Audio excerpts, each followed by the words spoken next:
thanks again, John, for joining us and participating in our film. We were talking earlier in the house about kind of the nature of creativity and your will to imagine and create and stuff. And just kind of curious to maybe talk a little about that. Well, I think I think the the force that created us is expressing itself through our existence. I don't believe that a musical idea starts in your brain. I believe it starts at a place before that we don't have any direct contact with, and and and and I believe that everything that we do, everything that we create is nature expressing itself the same way that when a flower grows out of the ground or a tree grows out of the ground, it's nature expressing itself. And you might say that the tree is expressing itself by the way its branches move out, but it's the force that drives nature. That we don't that the tree is the visible thing that appears to our senses, but I don't at all believe it's the source of why everything is perpetuated all the time, And music it's an ineffable thing that I don't think words can really do any good to really give us any true understanding of. We are able to make contact with that current, or that the creative force of the universe, or the source, or God, or whatever you want to call it.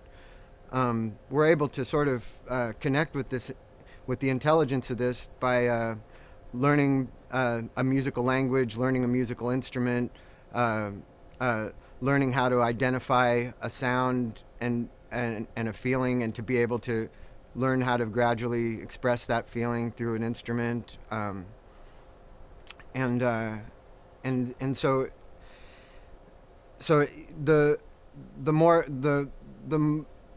I feel like it's not just like the idea of somebody considering themselves responsible for a piece of music is ridiculous.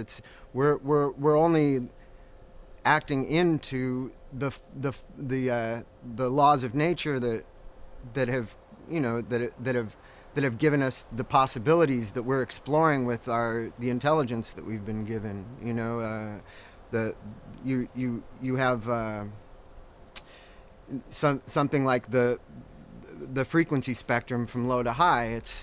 That's what we're working with. That's here whether we're here or not. It exists as part of the structure of physical reality, and our brains are learning to interact with it through learning an instrument, or through using our voice in a certain way.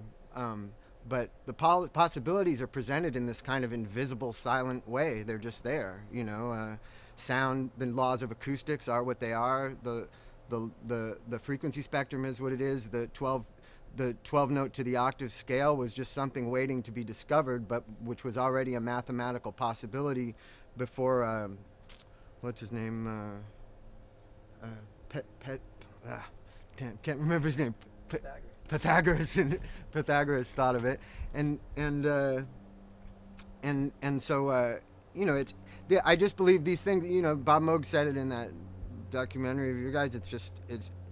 It's not so much that he was inventing something as much as it was there waiting to be invented, and it was just up to somebody to discover it. And it's that way with any piece of music. I think it's been the big lie that's been perpetuated ever since the star-making machine of Hollywood started. The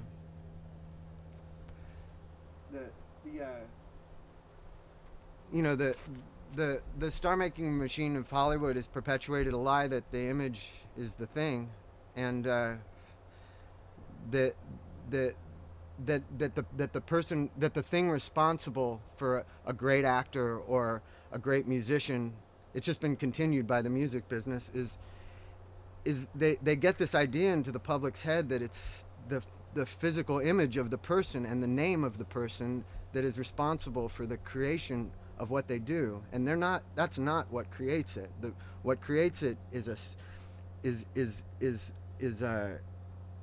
the imagination, and the thing that the thing that makes it possible for one person to be in the right place at the right time in their life to create the things that they create, it has to do with a really complex structure of the mind and the soul and the nervous system and everything. All these unknown things that are taking place in the subconscious, which can be just as much structured by terrible things as it can by good. You know, a person could be nothing but abused and put down their whole life, and for whatever reason, their will to live, their love for music, their feeling for music, and all the fucked up things that have happened to them, all combined to make perfection. You know, I mean, just for example, somebody like Jimi Hendrix having a really difficult life growing up, nevertheless, that was exactly what made him the person who was capable of doing the beautiful, perfect music that he did. Or some kind of disadvantage like Beethoven being deaf. You know, things that appear to be disadvantages somehow in the complex network of the universe's intelligence end up working towards making this perfection. I really don't believe that somebody would do it with some kind of a perfect life. And this is just all stuff, it can't be explained. Nobody understands how, you know, why it is that results in it. But it's not because Jimi Hendrix looked the way he looked. It's not because Jimi Hendrix danced the way he danced, or because his name was fucking Jimi Hendrix. You know, it's like these things are just meaningless. Yet the way the business has used these media tools has perpetuated this idea that what's important is that he's the greatest guitarist ever, and he's Jimi Hendrix, and there's his picture, that's him. And it's like, you know, the only real picture of him is his music. You know, the only thing that we should be like putting up on a pedestal is the works of somebody's imagination, and the imagination itself should be catered to by the people whose responsibility it is to take music, you know, to take somebody's music from them to an audience. You know, it's the real star of the whole thing. I don't believe that the human being is the star, and I don't believe their name is the star. I think it's their imagination that's the star. And just because it's something you can't package, just because it's something you can't take a picture of, just because it's something you can't measure by its number one, or it's sold this amount, or this many people love it, or this many people come to see it, you just there's no way to quantify the imagination, and there's no way to sell it directly. That's all it is. I think when I first started, I was really thinking of it as being me that was now expected after years of holing up in my bedroom practicing all the time. I thought it was me that it was now expected to be good on command, you know. I joined a band that was at the time my favorite band, and so it wasn't like the same kind of musical development that a person can have by just sort of following their intuition and following the course of their interests and their imagination, and eventually stumbling upon something that they really feel like is what they're here to do.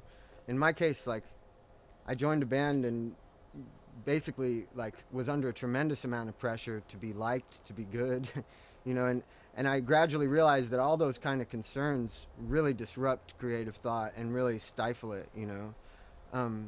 So the more I got out of the way, the more I stopped believing that it was me that was doing it, but the more I started just allowing the force that was making me feel what I feel to be the thing that was carrying the whole thing and running the whole thing. I just found that music was there. It wasn't something that had to be forced